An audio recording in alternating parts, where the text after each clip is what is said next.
expanding the dialogue that takes place here in the United States that is as vibrant and varied as the dialogue that takes place in the Middle East, takes place particularly in Israel every single day. And it's important for us to engage like that here in the United States as well. I support the President's efforts and the administration's efforts to call for a stop to the settlement growth in Israel. I also support the efforts of the administration calling on the people of the West Bank and the Palestinian Authority to engage themselves in developing a governance structure, a civil society structure that works for the Palestinian people, and that they have to be the ones to embrace that kind of democratic engagement, because it can't just be left to the United States and to other countries to engage for them.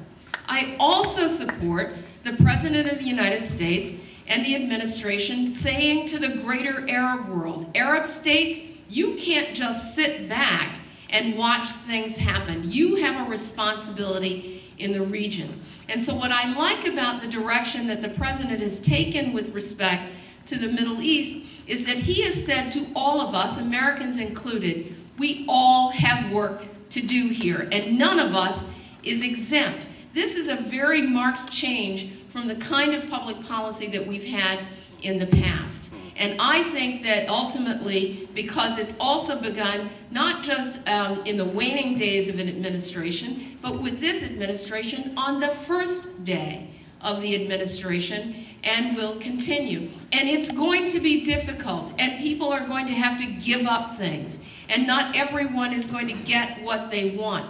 But in the end, there has to be enough geography that is contiguous to carve out a Palestinian state that exists side by side with Israel without violence, and the recognition of its right to exist in peace and security, as with the recognition of the Palestinians' right to govern their own state and exist in security in the region. I don't think that this is, for people who love peace and believe in peace, maybe it seems like a tall order, but on this one, it really is the only order. And so we have a lot of work to do. And I would say to all of you in the room, I don't want to leave the room also without pointing out to the fact that as a testament to the strength of the broader veterans community across this country, the Congress is finally stepping up in a way that I think is really helpful and useful to veterans. Whether you're a veteran business owner, or you need medical services, or you need services in your community, I think that finally all of those folks who've had the great benefit of being able to wear the flag pin and call themselves patriots have finally had to step up to the plate to put money and resources and opportunity when it comes to veterans and veterans services. And I'm grateful for that, and I know that we still have plenty more to do, but this Congress, I'm proud to be part of a Congress that really has taken those words of patriotism and put them into actual deeds and action. And I look forward to continuing to work with my colleagues on those issues. Now, I want to close by sharing with you that I think that what you do as veterans in calling for peace and in working on peace gives the rest of us validation for the work that we do, and that is so important.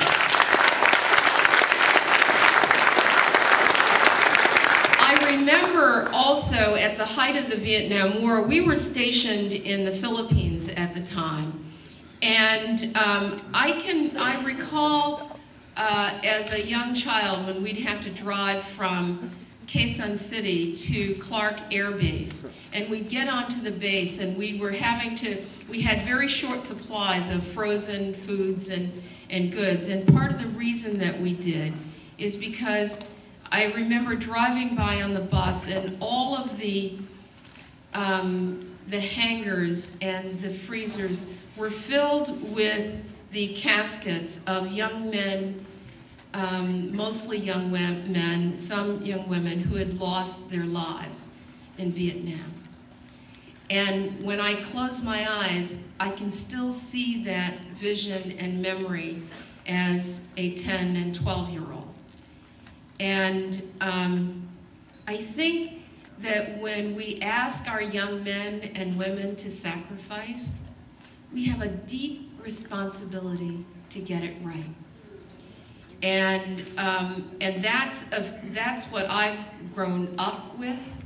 It's what I have known, and it is what I am proud to work with you and to engage with you as veterans to give voice to that sacrifice and to make certain that those policymakers, some of whom have never had the experience of service in the military, they haven't grown up in families in which moms and dads are away for not just days at a time, but months at a time, year after year, tour after tour.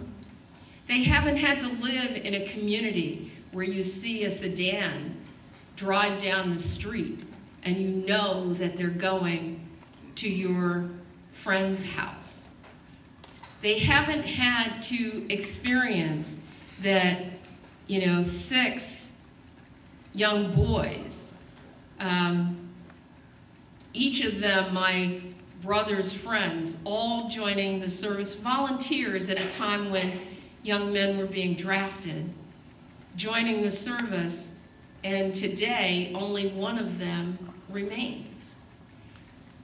These are sacrifices that families and that men and women are willing to give for our country. And our obligation as policymakers is to get it right for them. And so I thank you very much.